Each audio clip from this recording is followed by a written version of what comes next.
did think about coming on and doing a dance. But I did once get Bagger Award 1, so I'd maybe do a forward roll. But it wouldn't be anything like that TED Talk. It was amazing. Well, what an amazing day. I think we've been here, you know, one of the things that, the thing that we share in this room, the reason why we're here, I think is curiosity. I think we're very curious as human beings.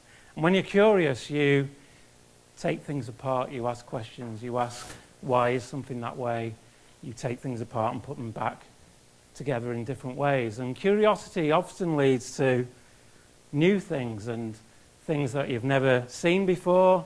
And they don't have to be new to everyone, but they can be new to you. And I think that's why we make a lot of stuff and make lots of things all the time to try and discover new things.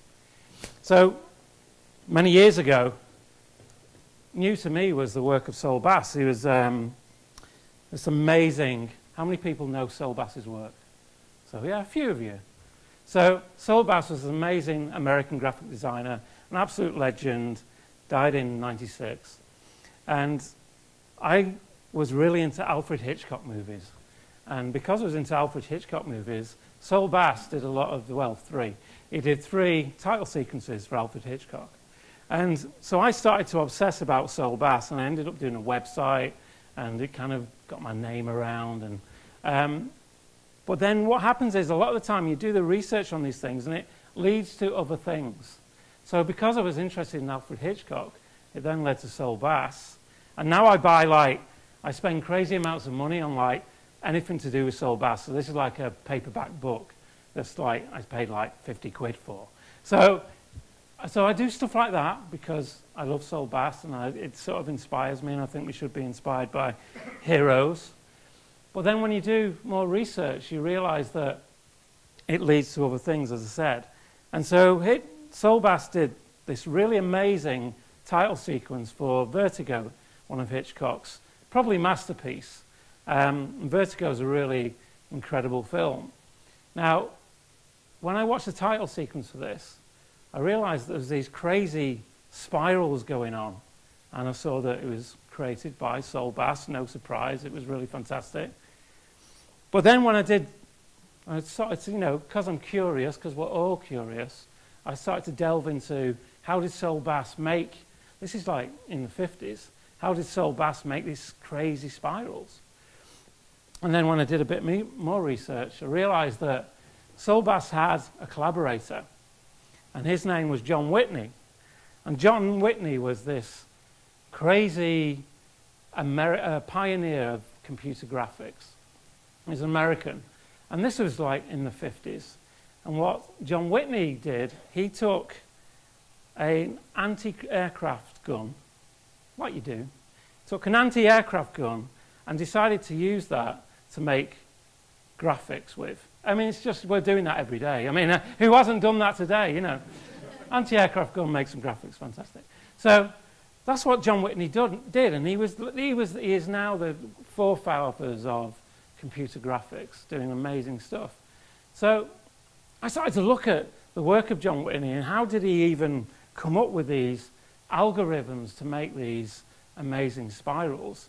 Now, I'm not a mathematician. The only time I've ever had corporal punishment at school, when we used to have it, one was in mathematics and one was in art class. So we'll revisit that in a minute. So I once got, you know, the ruler on the hand because I was talking in mathematics, because mathematics, or math if you're American, mathematics were really boring at school. You know, I used to just like hours learning logarithm tables. If anyone's, you know, if you could tell me from CERN why we learn logarithm tables, I haven't a bleeding clue. You know, but that's what we did at school, and it was really boring. There was no context. But yet, when I'm older, I realized that mathematics is this amazing, wonderful thing, and it's so beautiful. And I think, wow, why didn't they teach me that stuff? Why didn't we make stuff like this at school? That's what I want to know. But instead, we sat there learning logarithm tables, right? And I got the ruler on my hand because I was talking, because it's boring as shit. So anyway, I started to look at how did John Whitney make these things. And then I realized that, and when I did a bit more research, found out that these things are called Lissajous curves. And they were created by a French mathematician, 19th century mathematician called Jules Lissajous, gives his name to these things. So, you know, when you're in the 19th, how do you make these things in the 19th century where there wasn't any computers?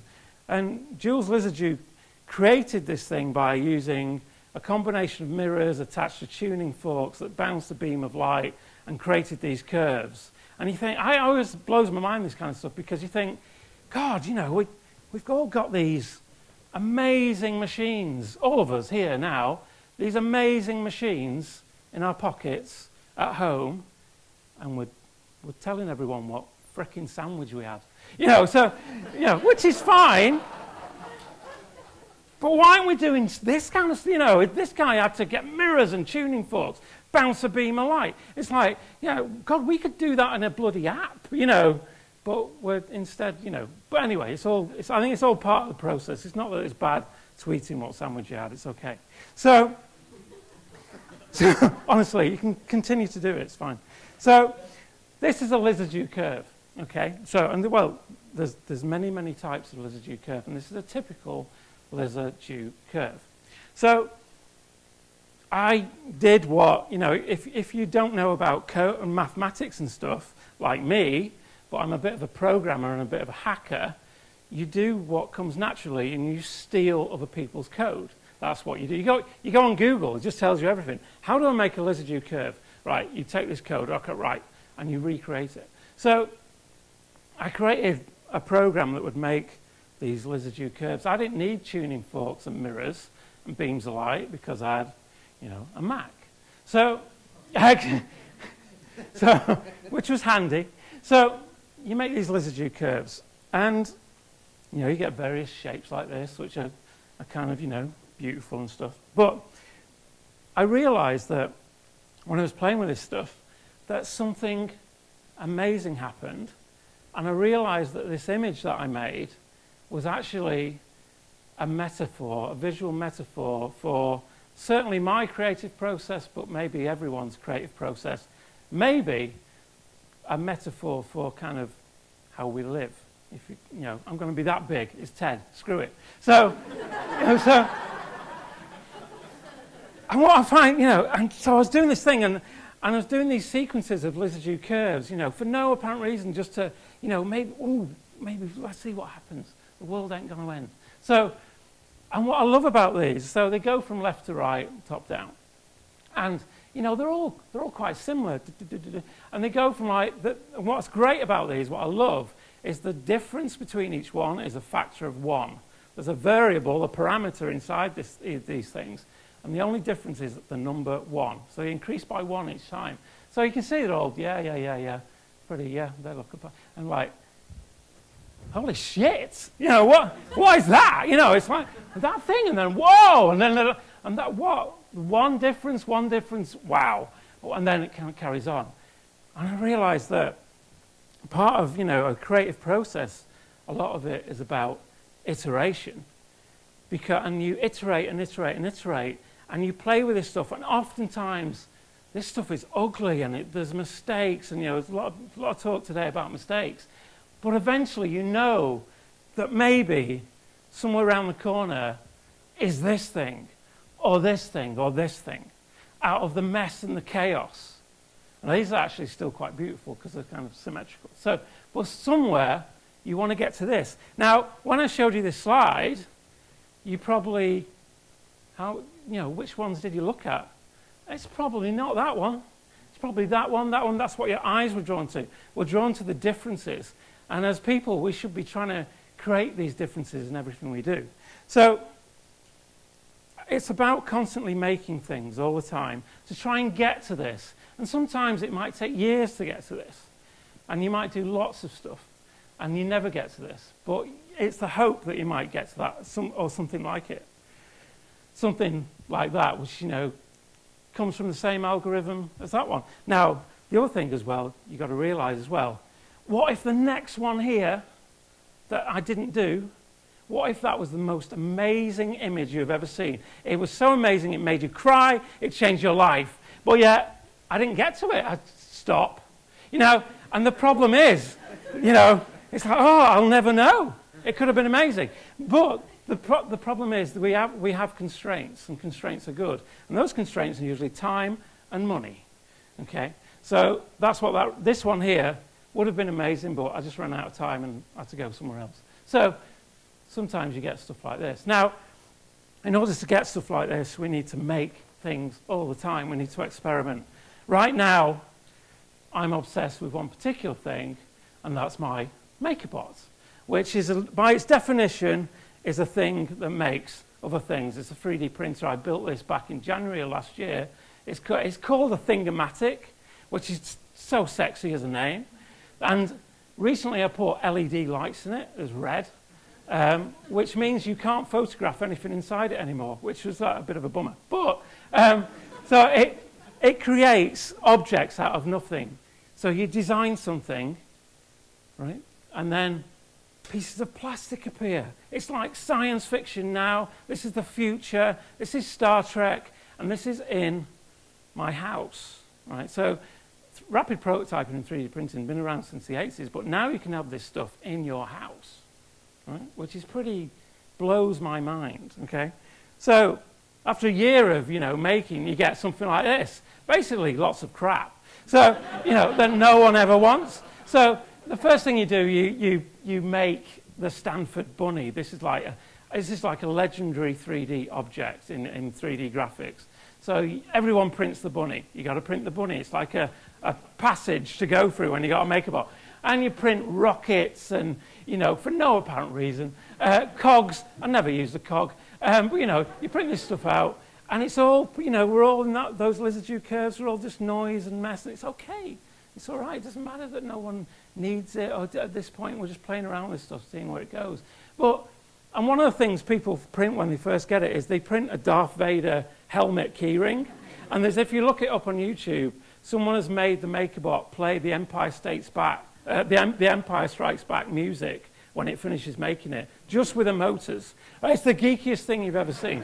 So I didn't want to do that, though. I wanted to make useful things. You know, I wanted to, you know, and sometimes these things come to you, you know, just out the blue, an opportunity.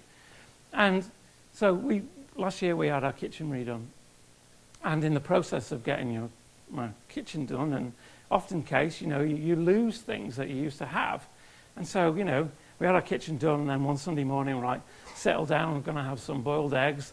I recently discovered the Heston boiled egg technique, which is amazing and works. I can talk about that for hours. So, but pre-Heston, we were doing boiled eggs the normal way, and we come to do them, and we have no egg cups. Well, there, you know where you're going with this. Lise, don't worry. We can be like boring old-fashioned people and go to a shop and buy egg cups, right? Or we can print one. We can print egg cups. Yes. 2 hours later, Lisa had gone out. And, you know, and eventually this thing, you know, the next week we were killing it with 3D printed egg cups, right? So she goes, yeah, but it's Minging, it's nuclear green. You know, but it doesn't matter. This is the future. We're using it. So you do this, you know, and you think, and what I love about it is, you know, you're making these objects and you want them to become invisible. You want them to become so good and so usable that you stop noticing them. And that's why I love seeing these objects that we've got around the house, whether it's a clip for a bag, that kind of thing. You know, you stop noticing these things because they work. But, you know, and so, you know, you think, oh, maybe this is one of those nice shapes, you know. Maybe I've gone loads of rubbish and then eventually, oh, something pops out. It's quite nice. So then, you know, a lot of the time, you know, you're still playing with this stuff and you realize, well, I've skipped a slide. Apologies. Oh, no. There's a really awesome slide here. Well, basically, but this is like, maybe it's the inside of my brain. But what I made a headphone wrap, and it was cylindrical. And it was like, oh, you know, a lot of the time, you know, your headphones are in your bag and they're all really messy. And then so I thought, yeah, I could make something. You know, I could design something to keep my headphones tidy. So I designed this like long cylindrical thing with like weirdly a screw on it, sort of thing. And I would wrap and it was all dead neat, and it would automatically wrap the headphones. I was like, wow, this is pretty cool. I'm kind of liking this. And then you realise, and you look at it with fresh eyes, and what you've made is a dildo. You know, so you've made a sex toy. You've made a dildo. You know, so you don't want to be getting that shit out your back, you know, on a train ever. You know, great. I've made a Is that a dildo? You know, no, it's just a headphone wrap. So you know, you think you're getting here, and then you go, oh no, rubbish. I've got to this, but it's okay. It's all part of the process. So occasionally, you do get to things that, you know, you do continue this process, and you do get to something that somehow resonates with people, because you're just relentless and you don't care, and you're just making this stuff. So I'm going to take you back to 2004, and I'm obsessed with movies, and movies is my thing, and so I wanted to do a lot of experiments with film, and so I started to do stuff like this. So this is like really easy stuff. It takes in a DVD, in this case Don't Look Now with Donald Sutherland, and it, instead of rendering each frame full aspect ratio, it just renders each frame 1 pixel wide. And then you do that for the entire movie and put all these things together. And you get these like weird images. Don't Look Now is like weird. You've got this like dwarf running around in a red anorak in Venice. Not that dwarves are weird, but you know, it's weird when it's like, it's a horror film. It's like, why is this guy running around? It's very strange. So you've got this stuff going on, and you think, oh, that's all right, you know, but why? I don't know why I'm doing this, really. You know, it's Saturday afternoon, you're just coding away. And then so what I love about programming is you can just take an algorithm and just change it a little bit, and change one thing. So I took the same stuff and just changed, I don't know, 2 lines of code, and did stuff like this. So this is the film Get Carter, the Michael Caine one, not the Sylvester Stallone one. And this renders each frame, but each frame is, the amount it displays is based on how much sound was in that frame when it sampled it. So you start to get this undulating thing. I have no idea why I'm doing this, right? I don't know why. You know, I'm just like, oh, well, maybe we could tweak this. So, and then so you can see a close-up of that, and you can see there's not a lot of sound there and more sound there and stuff. So, and then literally this is 1 line of code that changed. And this is the film, The Man Who Wasn't There, the Coen Brothers, which is a very silent movie. You know, it's quite slow and beautifully paced. And you can see there's not a lot of talking, there's not a lot of sound, and which goes with a kind of movie. So, and you get this kind of DNA-esque type thing. So you think, yeah, it's okay, you know, whatever. Put it on a blog, you know, and people look at it. And you think, yeah, just whatever, just put it up, and you can see it close up. Well, then eventually, you know, through this process, you start to realize that at one point there is something leaps out. And oftentimes you don't really think much of it. But then it's other people then that put stuff on there. So, and say that, no, this actually means something, or this resonates with me. So, and this really comes full circle back to what I was talking about before. So this is Alfred Hitchcock's Vertigo, and this is a thing I named.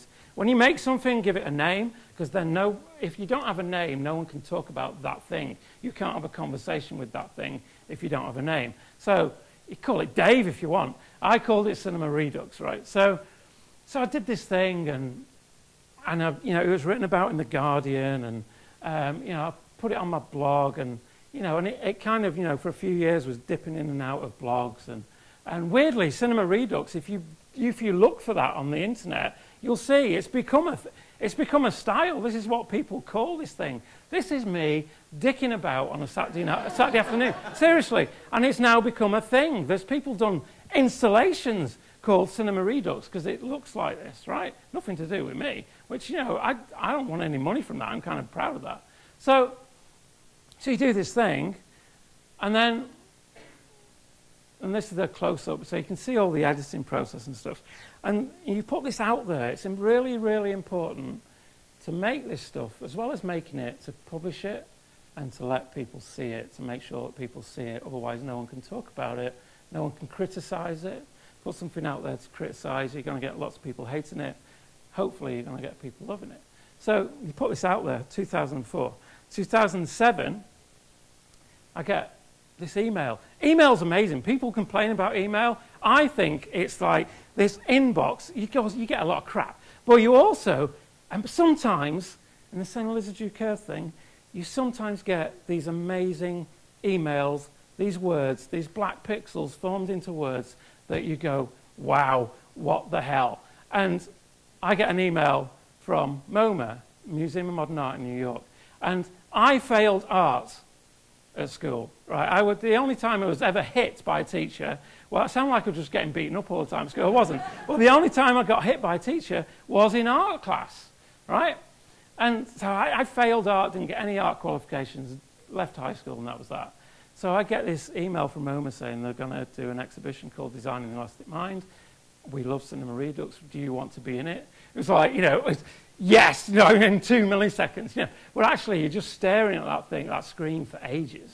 And you're like, I've got to ring someone. I've got to tell someone. Rang my wife. So it's, so eventually it goes in there. And originally they said, we're going to do it like A1 size. So fine, yes, here's the file. And then a few months before the exhibition, they say, actually, Brendan, we're going to do it 18 feet high. I was like, oh my God, how do I render something that big? So you figure that stuff out, and then you can't really see it that well on this thing, but it's basically all up that wall.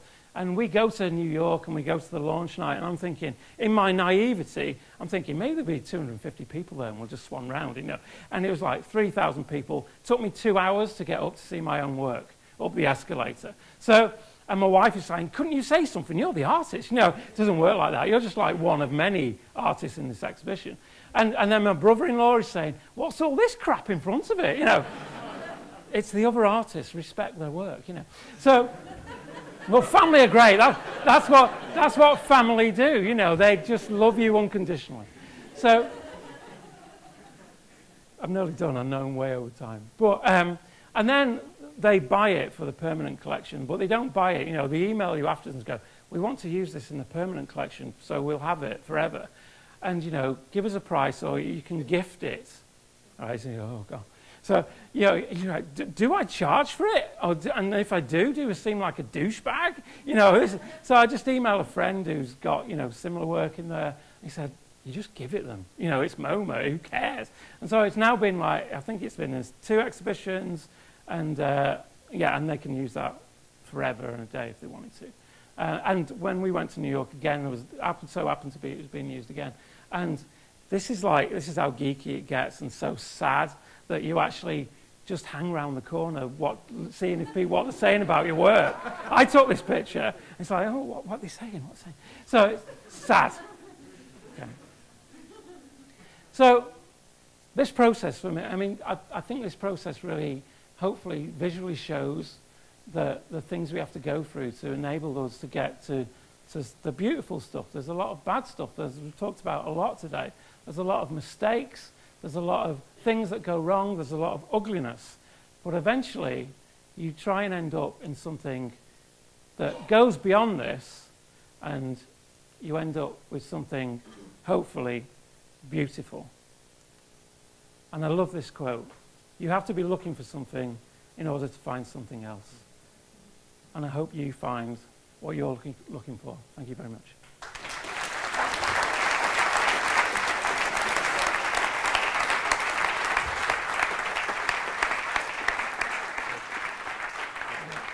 That was really good.